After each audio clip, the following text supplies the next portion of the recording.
Pertama-tama, marilah kita panjatkan puji syukur kepada Allah yang Maha Kuasa, yang mana pada kesempatan ini kita masih diberikan kesehatan untuk berkumpul bersama dalam acara seminar kecil-kecilan saya, dalam acara apa ya Bu ya?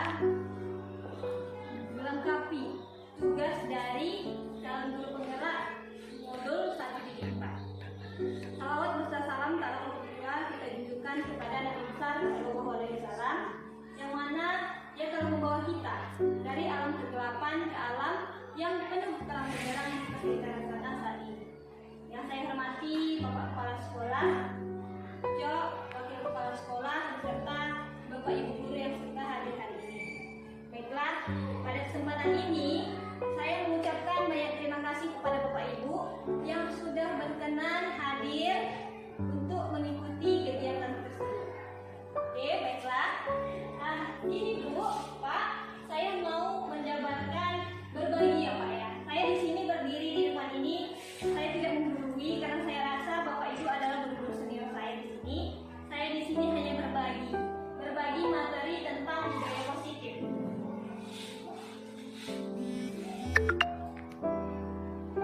Di sini kan Bu, Pak, arti budaya positif. Pendidikan itu adalah sebuah tuntunan dalam hidup dan tumbuh kembang anak.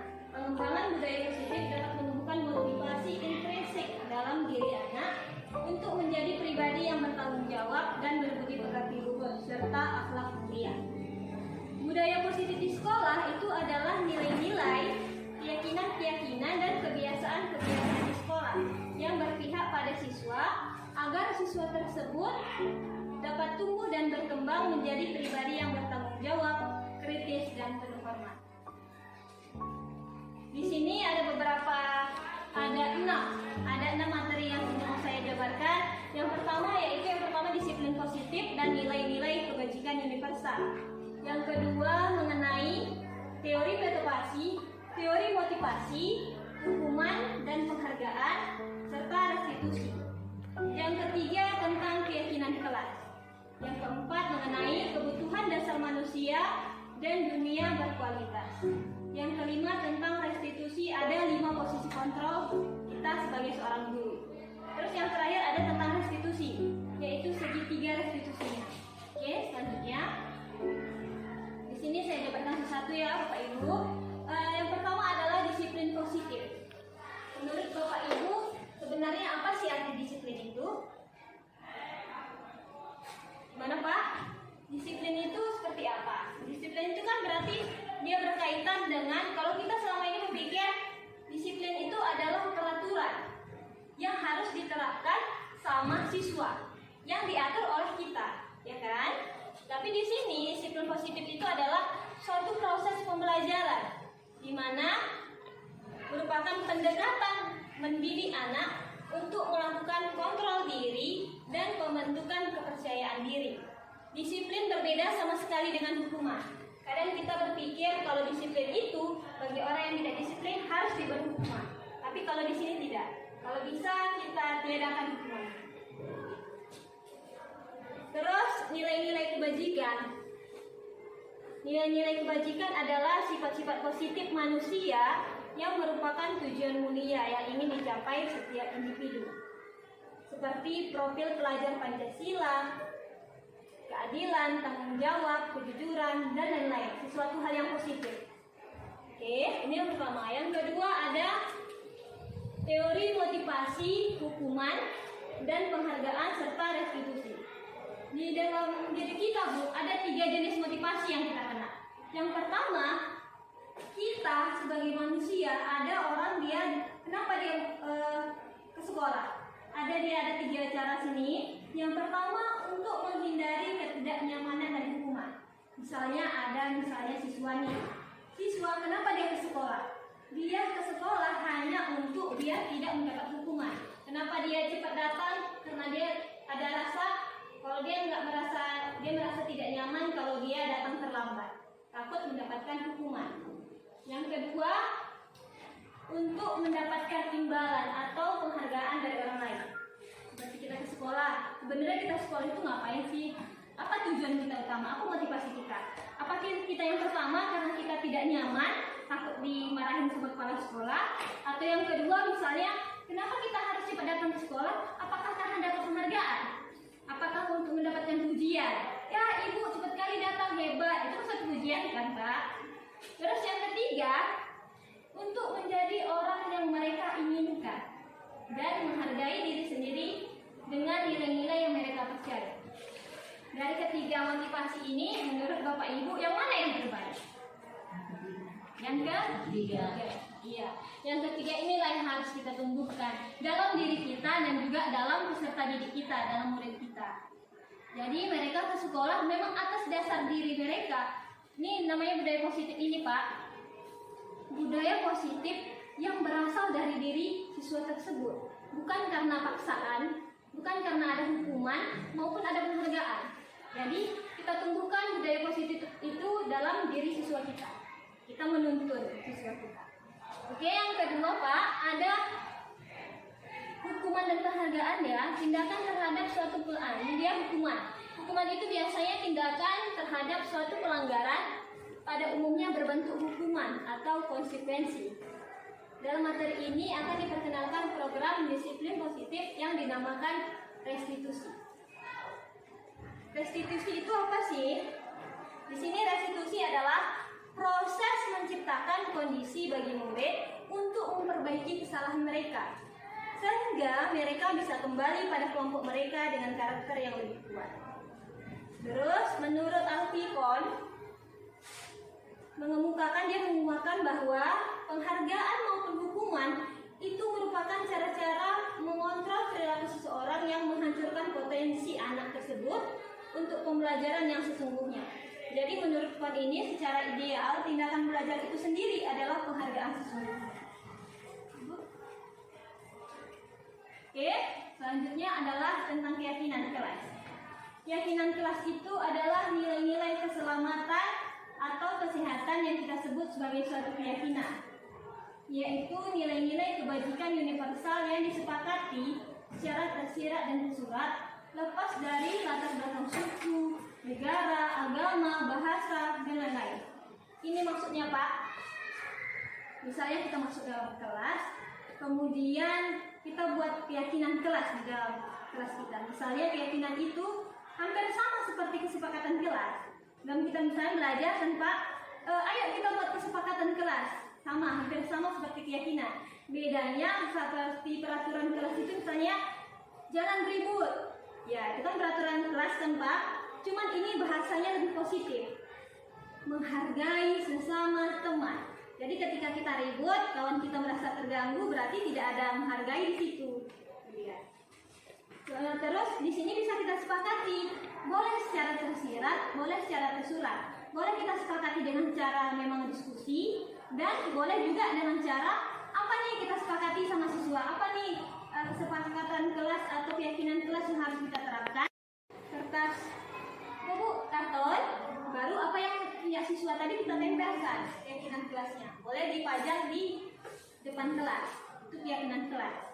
Oke, selanjutnya ada kebutuhan dasar manusia dan dunia berkualitas. Ada 5 kebutuhan dasar manusia, baik dia dari kecil sampai dia sudah besar. Yang pertama, kebutuhan untuk bertahan hidup. Seperti kita cerita tadi tentang budaya positif, misalnya ada siswa yang bermasalah. Dia datang ke sekolah, kenapa dia terlambat? Rupanya dia terlambat gara-gara dia menunggu bekal makanan dari bontot makanan dari orang tuanya, nunggu orang tuanya masak. Itu sudah termasuk kebutuhan untuk bertahan hidup. Bertahan hidup seperti makanan, minuman, itu termasuk kebutuhan untuk bertahan hidup. Yang kedua adalah cinta dan kasih sayang. Love and, gimana Bu? Love and bahasa Inggris ya. Love and belonging. Yang kedua sama seperti kita menghadapi guru, siswa ini ya Pak, murid. Ada sebagian murid itu agak caper sama kita. Ada dia sengaja buat ulah. Sebenarnya dia kenapa buat ulah? Kadang dia kurang mendapatkan cinta dan kasih sayang dari rumahnya.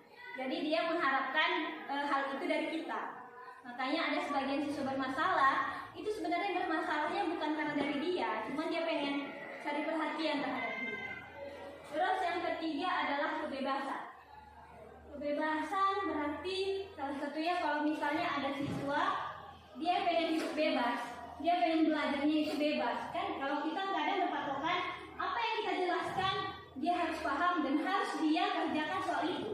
Padahal dia juga punya hak untuk cari tahu sama kawannya, belajar sama teman, itu kan termasuk kebebasan. Terus yang keempat ada tentang kesenangan. Yang pertama juga siswa itu senangnya seperti apa. Senangan berarti termasuk kebahagiaan. Baru yang kelima seperti kepuasaan. Ini kadang terjadi di kelas ya Bapak Ibu. Kadang di dalam kelas itu ada siswa yang suka dia merasa dirinya lebih hebat daripada kawannya. Baik secara bermain, jadi dia kadang suka menindas kawannya. Orang-orang seperti ini, siswa seperti ini bisa kita yakinkan kalau dia misalnya kerja kelompok, kita jadikan dia ketuanya, dia pasti lebih suka itu karena ada diri dia itu kekurangan kekuasaan, dia ingin menjadi orang yang lebih hebat.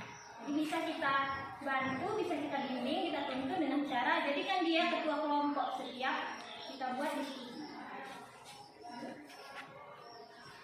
Oke, selanjutnya di sini kita belajar ada tentang materi restitusi 5 posisi kontrol. Di dalam 5 posisi kontrol ini ada 5 Pak. Yang pertama sebagai penghukum. Kadang kita guru tanpa kita sadari kelima-lima ini kadang kita jalankan, tapi kita nggak tahu kalau itu posisi kontrol kita. Yang pertama yaitu sebagai penghukum. Seorang penghukum bisa menggunakan hukuman fisik maupun verbal.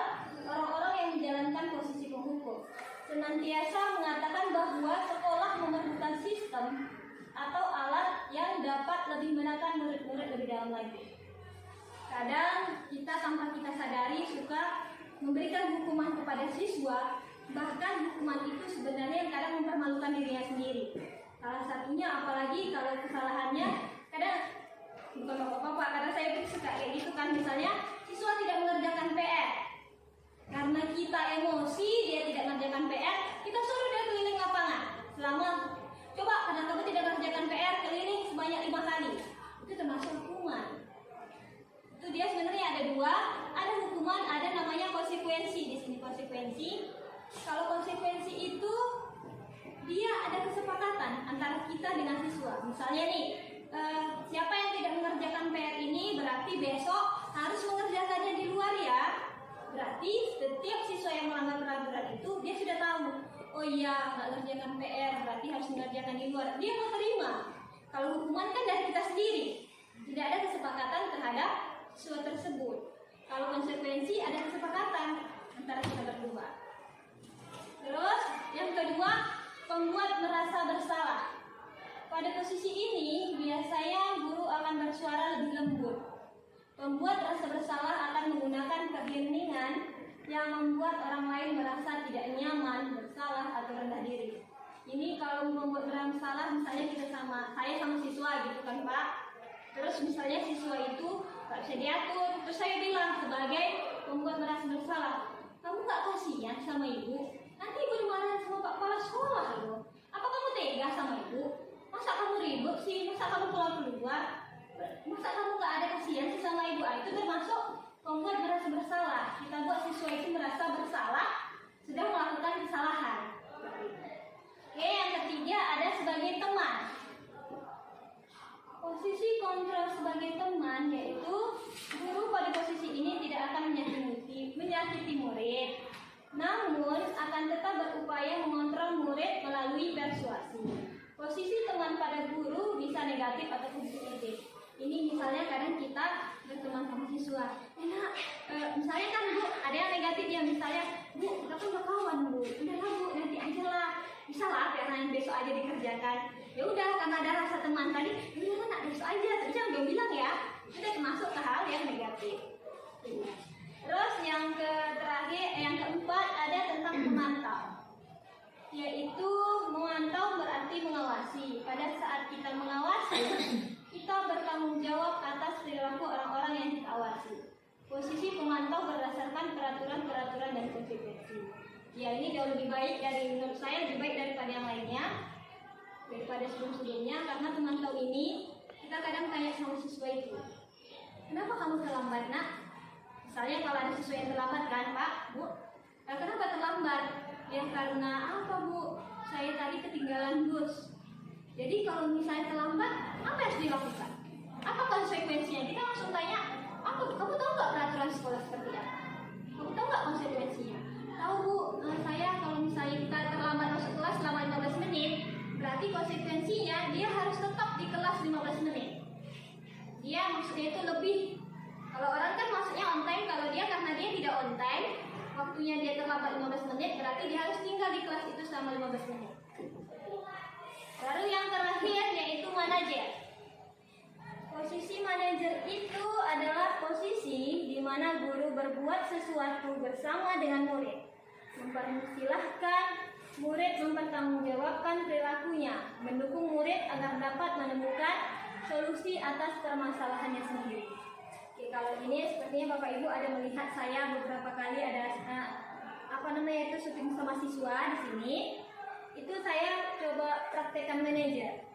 Di sini misalnya ada siswa yang bermasalah.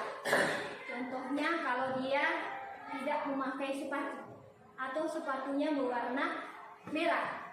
Terus kita panggil, kemudian kita tanyakan kenapa dia pakai sepatu warna itu.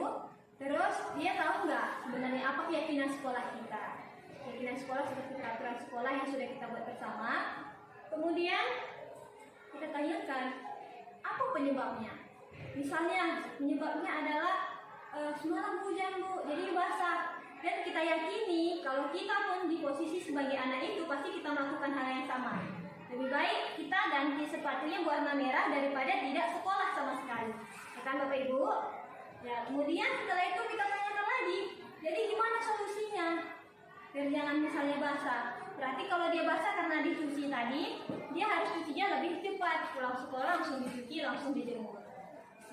Jadi kita cari tahu apa salahnya, dia sendiri yang cari solusi atas permasalahan mereka tersebut. Jadi kita nggak ada menyakiti siswa tersebut. Dia secara sadar diri, dia tahu apa kesalahannya dan dia tahu apa yang harus diperbaikinya. Jadi kita nggak perlu memaksa. Jadi kita hanya menuntun siswa tersebut.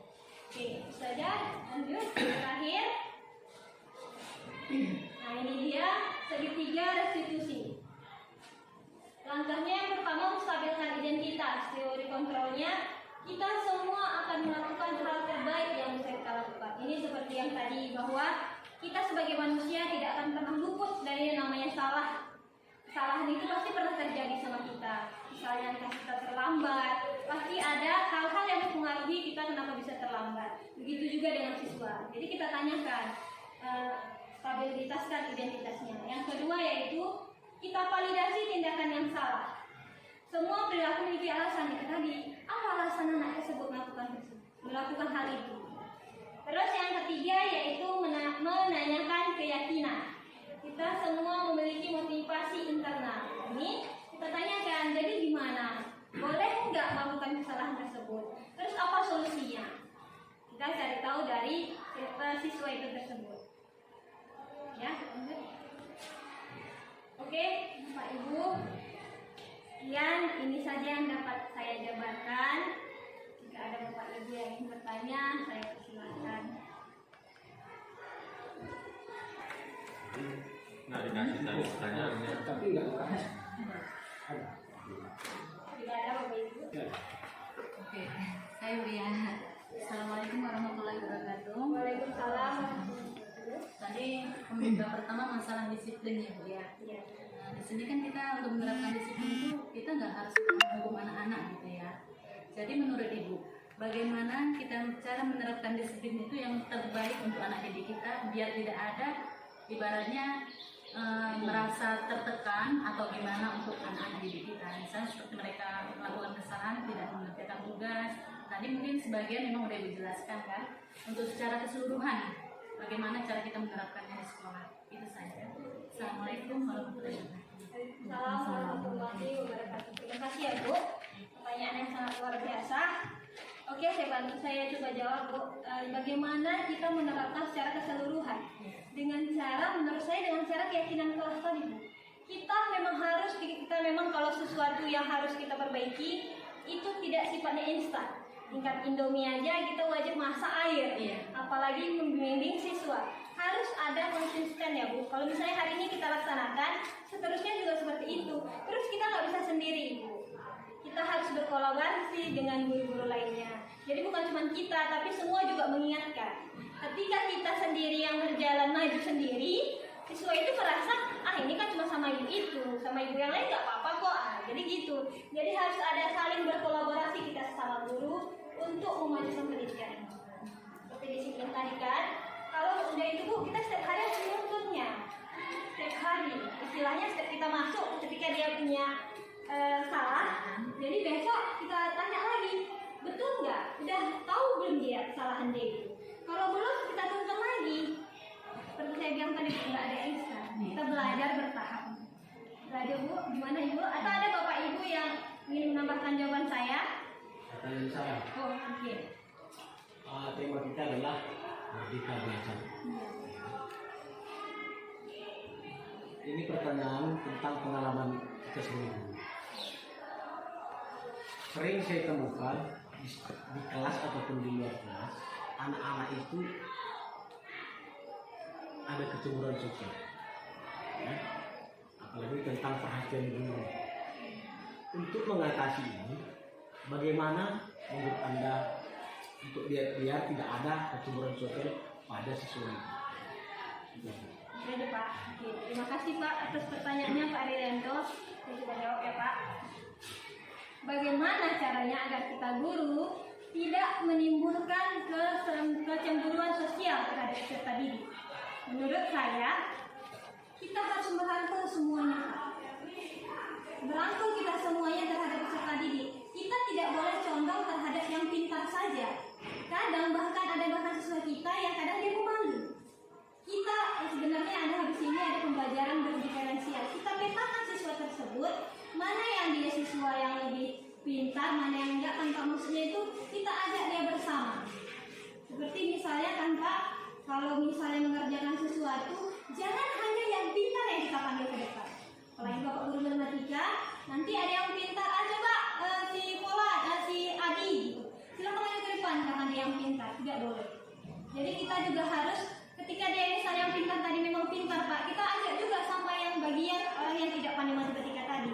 Ketika dia tidak bisa, kita tidak boleh mempermalukannya di depan kelas. Kita harus aja, nggak bisa ya nak, ya udah nggak apa-apa, ayo ada kawan lain yang bisa membantu. Setelah itu kita ajak, kita buat model pembelajaran kita yang lebih bervariasi. Misalnya dengan cara tutor sebaya bisa ya Pak, kalau matematika. Karena menurut saya tutor sebaya itu selain ada sebagian siswa kita kan beda-beda. Ada audio, visual, dan satu lagi audio visual ya. Ada siswa ini dengan dia bisa belajar dengan cara hanya mendengarkan. Ada yang hanya dengan melihat. Ada yang bisa melihat dan menjelaskan. Jadi kita ajak siswa yang pintar ini, kita bimbing kawan yang tidak pintar. Jadi ada sebagian memang siswa itu dia kadang kalau guru yang menjelaskan dia nggak paham Pak. Tapi kalau kawan dia yang menjelaskan dengan bahasa keseharian lebih paham. Seperti itu Pak. Menurut saya lebih banyak kita dekatkan lagi terhadap siswa semua. Kita rangkul semua. Atau ada Bapak Ibu yang ingin menambahkan jawaban saya? Silakan.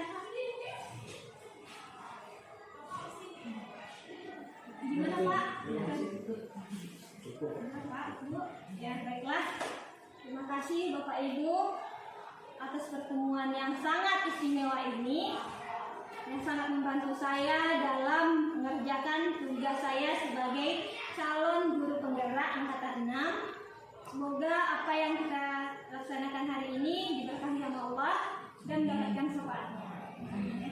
Itu saja Bapak Ibu, silakan dimakan juga.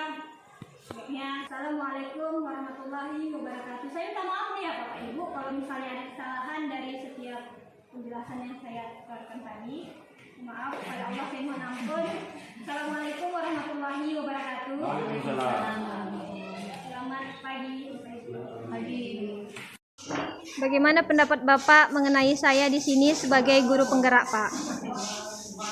Ya, terima kasih. Kalau pendapat saya, kalau kepala sekolah di negeri kedua dan sangat mendukung sekali. Mudah-mudahan dengan adanya guru penggerak di semoga anak-anak bisa jadi berubah lebih baik dan lebih pintar. Dan kita juga berharap semoga guru-guru yang ada di sini kita doakan dan kita usahakan untuk mendaftar dan semoga mudah-mudahan lulus jadi guru penggerak. Jadi kalau menurut saya dan juga menurut rekan-rekan semua sangat mendukung dengan adanya guru penggerak di sekolah ini. Jadi itu yang dapat disampaikan. Terima kasih. Wassalamualaikum warahmatullahi wabarakatuh. Bagaimana pendapat Ibu mengenai pemaparan saya tadi sebagai calon guru penggerak angkatan 62? Baiklah Bu, yang Ibu paparkan tadi cukup jelas. Saya rasa sangat baik dan sangat sampai kepada saya bahwa pendidikan itu istilahnya bukan diterapkan setiap ada masalah yang kita hadapi dengan para siswa, bukan semata-mata untuk memberikan hukuman, tapi memberikan pembelajaran di sana. Jadi yang saya rasa penampilan Ibu tadi, yang apa Ibu paparkan, saya sudah sangat paham, saya sudah bisa mengambil ilmunya dari sana. Sangat baik sekali. Terima kasih Ibu.